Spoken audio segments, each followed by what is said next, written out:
pansit? Nasaan ang pansit?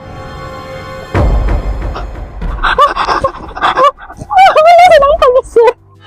Nasaan ang pansit?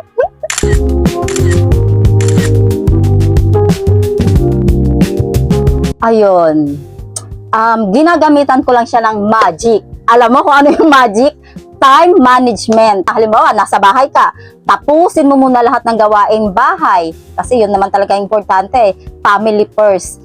Bago yung pag-acting ko, una talaga lagi ang pamilya. Inspirasyon, dahil yon sa pamilya, particular na yung sa dalawa kong anak, kay Jaster tsaka kay Gerald. Una, sila lang yung yung dinadala ko sa workshop hanggang sa nung tumagal, sabi ko, ganun lang pala yun. Parang kaya ko din. Acting na rin ako, pero wala akong pinagdaanan workshop. Kasi yung workshop na yan, nakikita ko na sa kanila kung paano umacting.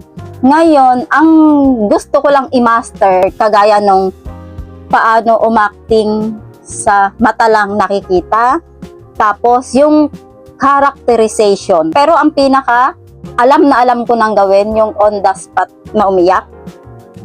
Kumbaga sisiw na lang yun sa akin.